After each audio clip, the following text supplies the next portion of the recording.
Assalamualaikum warahmatullahi wabarakatuh. Selamat datang di channel kreator KinMaster Tabalong. Video kali ini saya ingin membagikan biografi Soekarno atau Presiden pertama Republik Indonesia. Langsung saja kita menuju video.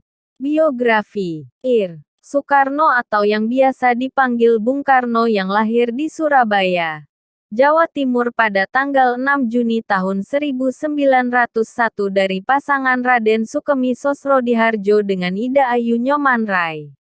Ayah Soekarno adalah seorang guru. Raden Sukemi bertemu dengan Ida Ayu ketika dia mengajar di Sekolah Dasar Pribumi Singaraja, Bali.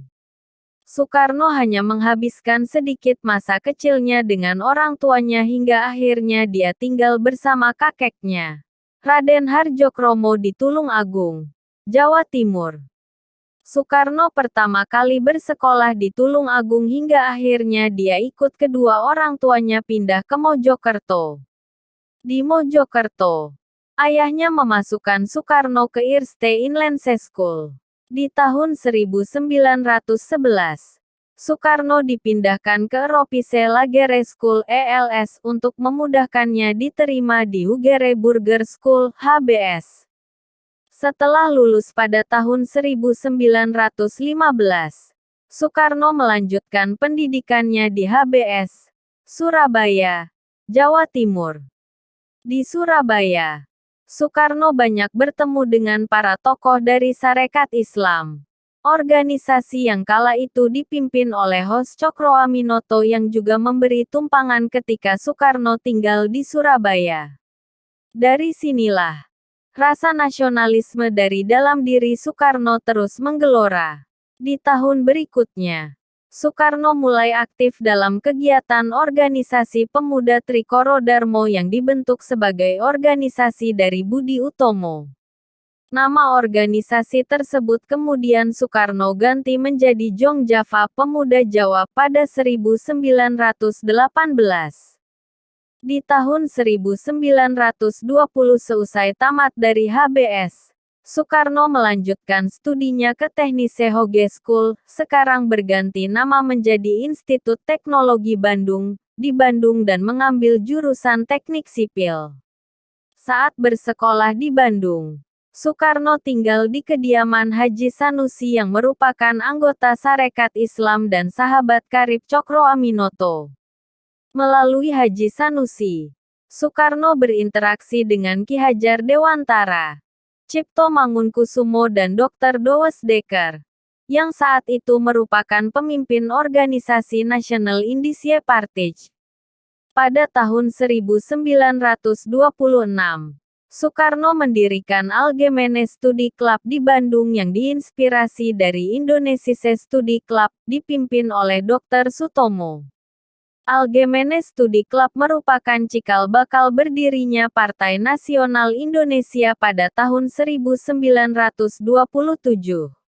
Bulan Desember tahun 1929, Soekarno ditangkap oleh Belanda dan dipenjara di penjara Bancai karena aktivitasnya di PNI.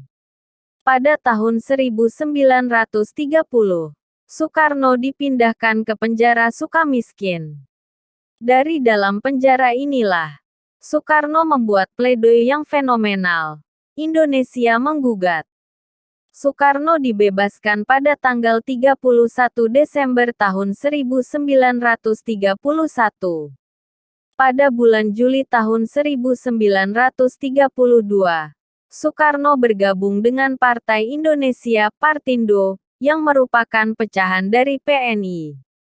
Soekarno kembali ditangkap oleh Belanda pada bulan Agustus tahun 1933 dan diasingkan ke Flores. Karena jauhnya tempat pengasingan, Soekarno hampir dilupakan oleh tokoh-tokoh nasional lainnya. Namun semangat Soekarno tetap membara seperti tersirat dalam setiap suratnya kepada seorang guru Persatuan Islam bernama Ahmad Hasan.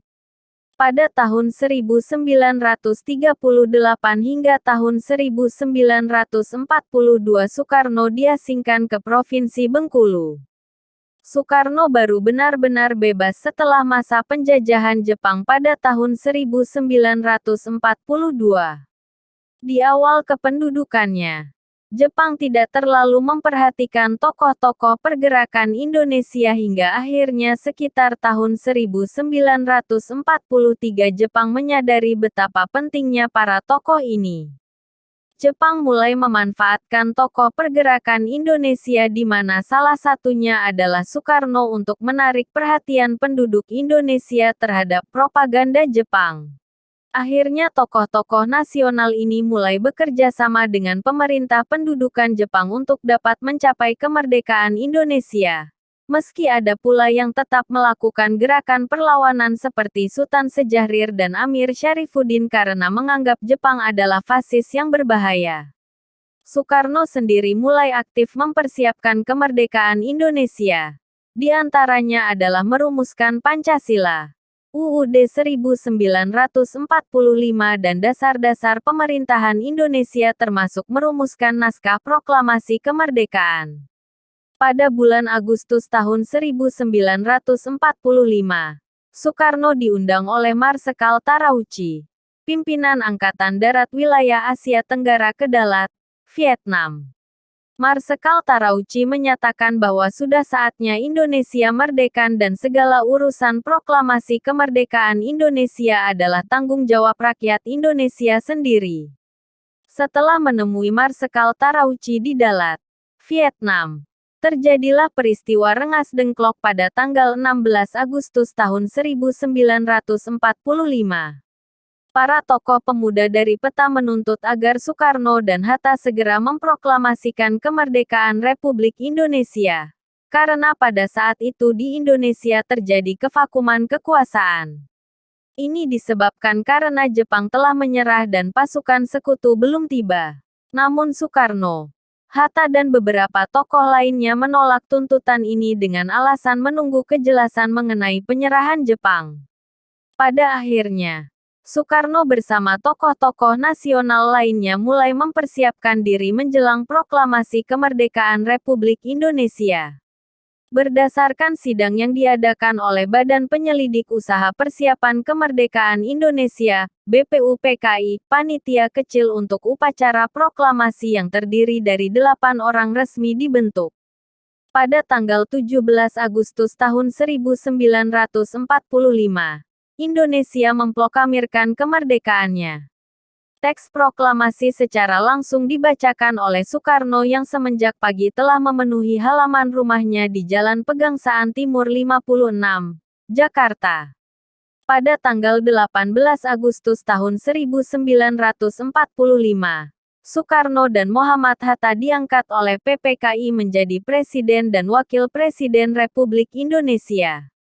Pada tanggal 29 Agustus tahun 1945 pengangkatan Presiden Soekarno dan Wakil Presiden Muhammad Hatta dikukuhkan oleh Kenip. Kemerdekaan yang telah didapatkan ini tidak langsung bisa dinikmati karena di tahun-tahun berikutnya masih ada sekutu yang secara terang-terangan tidak mengakui kemerdekaan Indonesia dan bahkan berusaha untuk kembali menjajah Indonesia. Gencaran senjata dari pihak sekutu tak lantas membuat rakyat Indonesia menyerah. Seperti yang terjadi di Surabaya ketika pasukan Belanda yang dipimpin oleh Brigadir Jenderal A.W.S. Malabi berusaha untuk kembali menyerang Indonesia. Rakyat Indonesia di Surabaya dengan gigihnya terus berjuang untuk tetap mempertahankan kemerdekaan hingga akhirnya Brigadir Jenderal A.W.S. Malabi tewas dan pemerintah Belanda menarik pasukannya kembali. Perang seperti ini tidak hanya terjadi di Surabaya tapi juga hampir di setiap kota. Republik Indonesia secara resmi mengadukan agresi militer Belanda ke PBB karena agresi militer tersebut dinilai telah melanggar suatu perjanjian internasional, yaitu Persetujuan Linggajati. Walaupun telah dilaporkan ke PBB, Belanda tetap saja melakukan agresinya. Atas permintaan India dan Australia, pada tanggal 31 Juli tahun 1947 masalah agresi militer yang dilancarkan Belanda dimasukkan ke dalam agenda rapat Dewan Keamanan PBB. di mana kemudian dikeluarkan Resolusi Nomor 27 tanggal 1 Agustus tahun 1947, yang isinya menyerukan agar konflik bersenjata dihentikan. Atas tekanan Dewan Keamanan PBB, pada tanggal 15 Agustus tahun 1947, pemerintah Belanda akhirnya menyatakan akan menerima resolusi Dewan Keamanan untuk menghentikan pertempuran. Pada tanggal 17 Agustus tahun 1947, pemerintah Republik Indonesia dan pemerintah Belanda menerima resolusi Dewan Keamanan untuk melakukan gencatan senjata, dan pada tanggal 25 Agustus tahun 1947 Dewan Keamanan membentuk suatu komite yang akan menjadi penengah konflik antara Indonesia dan Belanda. Setelah pengakuan kedaulatan, pemerintah Belanda menyebutkan sebagai penyerahan kedaulatan, Presiden Soekarno kembali diangkat menjadi Presiden Republik Indonesia Serikat, RIS, dan Muhammad Hatta diangkat sebagai Perdana Menteri RIS. Karena tuntutan dari seluruh rakyat Indonesia yang ingin kembali ke negara kesatuan, maka pada tanggal 17 Agustus tahun 1950, RIS kembali diubah menjadi Republik Indonesia di mana Ir Soekarno menjadi presiden dan Muhammad Hatta menjadi wakilnya. Pemberontakan G30 SPKI melahirkan krisis politik hebat di Indonesia. Masa dari KAMI Kesatuan Aksi Mahasiswa Indonesia dan KAPI Kesatuan Aksi Pelajar Indonesia melakukan aksi demonstrasi dan menyampaikan tuntutan rakyat Tritura, yang salah satu isinya meminta agar PKI dibubarkan. Namun, Soekarno menolak untuk membubarkan PKI karena menilai bahwa tindakan tersebut bertentangan dengan pandangan Nasakom, nasionalisme, agama, komunisme. Sikap Soekarno yang menolak membubarkan PKI kemudian melemahkan posisinya dalam politik. 5 bulan kemudian, dikeluarkanlah Surat Perintah 11 Maret Super Semar, yang ditandatangani oleh Soekarno di mana isinya merupakan perintah kepada Letnan Jenderal Soeharto untuk mengambil tindakan yang perlu guna menjaga keamanan pemerintahan dan keselamatan pribadi Presiden. Surat tersebut lalu digunakan oleh Soeharto yang telah diangkat menjadi Panglima Angkatan Darat untuk membubarkan PKI dan menyatakannya sebagai organisasi terlarang. MPRS pun mengeluarkan 2 ketetapannya, yaitu Tepno IX 1966 tentang pengukuhan Super Semar menjadi TEP MPRS dan TEP nomor 15 1966 yang memberikan jaminan kepada Soeharto sebagai pemegang Super Semar untuk setiap saat bisa menjadi presiden apabila presiden sebelumnya berhalangan. Pada tanggal 22 Juni tahun 1966, Soekarno membacakan pidato pertanggungjawabannya mengenai sikapnya terhadap peristiwa G30S. Pidato pertanggungjawaban ini ditolak oleh MPRS hingga akhirnya pada tanggal 20 Februari tahun 1967 Soekarno menandatangani surat pernyataan penyerahan kekuasaan di Istana Merdeka. Hari Minggu, tanggal 21 Juni tahun 1970 Presiden Soekarno meninggal dunia di RSPAD, Rumah Sakit Pusat Angkatan Darat Gatot Subroto, Jakarta. Presiden Soekarno disemayamkan di Wisma Yaso, Jakarta dan kemudian dimakamkan di Blitar, Jawa Timur berdekatan dengan makam ibundanya, Ida Ayu Nyomanrai. Pemerintah kemudian menetapkan masa berkabung selama 7 hari. Ir Soekarno adalah seorang sosok pahlawan yang sejati.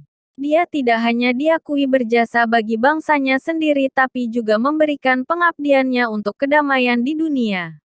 Semua sepakat bahwa Ir Soekarno adalah seorang manusia yang tidak biasa yang belum tentu dilahirkan kembali dalam waktu 1 abad. Ir Soekarno adalah bapak bangsa yang tidak akan tergantikan.